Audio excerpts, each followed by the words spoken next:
கர்த்தர் உன்னை தினமும் தேடி வர என்ற தலைப்பில் நாம் அதிகமாக தியானித்து வருகிறோம். ஒவ்வொரு நாளும் அவர் நம்மை எப்படி தேடி வந்து அவருடைய வார்த்தை நமக்கு தருகிறார் என்று நாம் தொடர்ந்து கற்றுக்கொண்டு வருகிறோம். இந்த வார்த்தை மூலமாக உங்களுடைய வாழ்க்கை எல்லா திறத்தையும் மாற்றுகிறவர் உங்களோடு கூட இருக்கிறார். அவருடைய வார்த்தை ரொம்ப முக்கியம் பாருங்கள். கர்த்தருடைய வார்த்தை அவன் ஒருவன் கேட்டு அதன்படி நடக்கும் பொழுது அவனுடைய வாழ்க்கை அவன் செழிப்புக்கு ஒப்பு கொடுக்கிறான். அவன் மூலமாக அவன் வளர்ந்து வருகிறான். எப்படி அவன் தேவனுக்கு முதலிடம் கொடுக்கும் பொழுது, இந்த மாதிரி தேவனுடைய வார்த்தைக்கு நீங்கள் முதலிடம் கொடுக்கும் பொழுது உங்களுடைய வாழ்க்கை எப்படி இருக்கும் என்று பாருங்கள். கர்த்தர் உங்களோடு கூட இருக்கிறார்.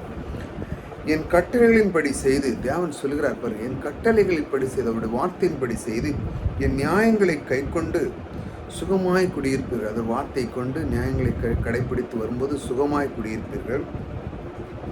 பூமி தன் கனியை தரும். இந்த மாதிரி வார்த்தைகளை பூமி தன் கனி தரும் பொழுது உங்களுடைய வாழ்க்கையில் உங்கள் குடும்பத்தில் எல்லா விதமான கனிகள் கிடைக்கும். அதாவது ஆசீர்வாதங்கள் கிடைக்கும். பூமியில் நீங்கள் எப்படி விதைக்கிறீங்களோ அதுக்கு உங்களுக்கு பலன் அதிகமாக கிடைக்கும் என்று கர்த்தர் சொல்கிறார். ஒவ்வொரு நாளும் தேடி இந்த மாதிரி வார்த்தைகளை கொடுக்கும் பொழுது நாம் அதை ரிசீவ் பண்ணிடணும். அதை விட்டுறக்கூடாது. ஒவ்வொரு நாளும் தொடர்ந்து அதை கேட்க கேட்க கேட்க தேவனுக்குள் அந்த வார்த்தை பழகும் பொழுது உங்களுடைய வாழ்க்கை மாறுகிறது. பாருங்கள், அடுத்தது சொல்லுகிறது பாருங்க, நீங்கள் திருப்தியாய் சாப்பிட்டு அதில் சுகமாய் குடியிருப்பீர்கள். எல்லாத்திலும் பாருங்கள், நீங்கள் சந்தோஷமாக சாப்பிட்டு அதில் சந்தோஷமாக குடியிருப்பீர்கள் என்று தேவன் சொல்லுகிறார். ஒவ்வொரு நாளும் தேவன் நீங்கள் நன்றாக இருப்பீங்க, நன்றாக சாப்பிடுவீர்கள், உங்களுக்கு எல்லாத்திலும் குறைவு இருக்காது. இப்படி தான் தேவன் உங்களுக்கு ஒவ்வொரு நாளும் வார்த்தைகளை கொடுக்குறார். இன்று பாருங்கள், மனிதனுடைய வாழ்க்கையில் எத்தனை பேர் இந்த மாதிரி பேசுவாங்க, நீங்கள் இப்படி இருப்பீங்க அப்படின்னு யாருமே சொல்ல மாட்டாங்க. எல்லா இடத்துக்கும் பொறாமை குணங்கள் உண்டு, நிறைய இருக்குது. ஒருத்தன் முன்னேறினானே அவனுக்கு வைத்தறிச்சல் வந்துடும். அந்த அளவுக்கு இந்த உலகம் இருந்துக்கிட்டு இருக்கிற நேரத்தில் தேவனுடைய வார்த்தை தான் உங்களை உயிர்ப்பிக்கும். தேவனுடைய வார்த்தை தான் உங்களை வாழ வைக்கும்.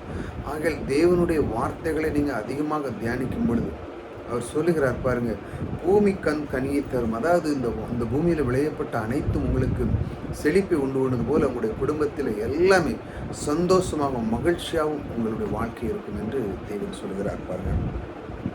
நீங்கள் திருப்தியாய் சாப்பிட்டு அதிலே சுகமாய் குடியிருப்பீங்க, எல்லாம் சந்தோஷமாக இருப்பீங்கன்னு தேவன் சொல்கிறார். எப்பொழுது? அது ரொம்ப முக்கியம். எப்பொழுது? என் கட்டளையின்படி செய்து, அதாவது தேவனுடைய வார்த்தையை நீங்கள் ஏற்றுக்கொண்டு அந்த தேவனுடைய வார்த்தை கீழ்ப்படிந்து தேவனுடைய வார்த்தையை எப்பொழுதும் அசைவ போட்டுக்கிட்டே இருக்கணும். ஒவ்வொரு நாளும் ஒவ்வொரு நேரமும் உங்களுக்கு அந்த வார்த்தைகளை கிடைக்கும் பொழுது திரும்ப திரும்ப திரும்ப சொல்லி சொல்லி நம்முடைய உள்ளத்தில் அதை நிறைத்து வைக்க வேண்டும்.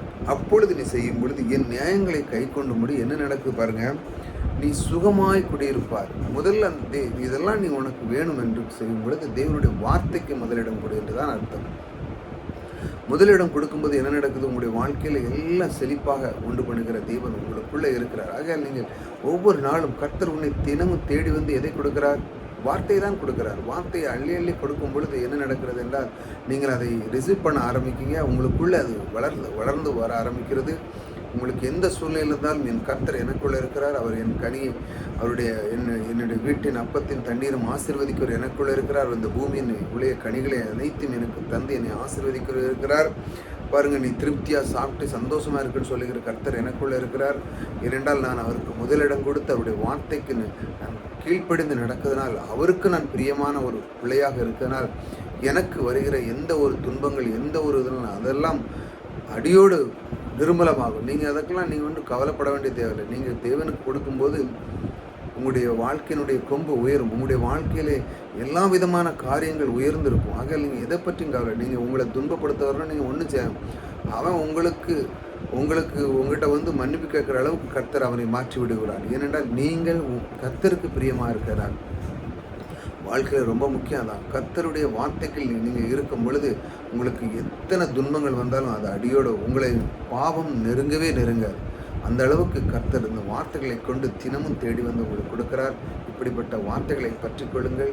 கர்த்தர் இந்த அற்புத தேவன், உங்களை சுமக்கிற தேவன், உங்களை வாழ வைக்கிற தேவன், உங்களை எப்பொழுது நடத்துகிற தேவன், உங்களுக்குள்ளே இருக்கிற தேவன், உங்களுக்கு எந்த விதத்திலும் சோர்ந்து போகாத உள்ளத்தை தருகிற தேவன் உங்களுக்குள்ளே இருக்கிறார். இது நாம் தொடர்ந்து கேட்கும் பொழுது சின்ன சின்ன ஒரு 2-3 நிமிஷம் நீங்கள் கேட்கும்போது உங்களுடைய உள்ளம் மகிழ்ச்சியாக இருக்கும். தொடர்ந்து இதை தொடர்ந்து கேளுங்கள். புதிதாக வந்து சப்ஸ்கிரைப் பண்ணிச்சாங்க, மற்றவர்களுக்கு ஷேர் பண்ணுங்கள். தேவன் எப்படி நம்மளை தேடி வருகிறார், அவர் தேடி வந்து எதை கொடுக்கிறார், அதன் மூலமாக நமக்கு என்ன பலன் எடுக்கிறது என்று இந்த வார்த்தைகளை நான் உங்களுக்கு கொடுக்கிறேன். இதையெல்லாம் நீங்கள் செய்யும் பொழுது தேவன் இதையெல்லாம் திருப்தியாய் உங்களுக்கு தருகிற தேவன் உங்களுக்குள்ளே இருக்கிறார். கர்த்தர் உங்களை ஆசீர்வதிக்கிறார்.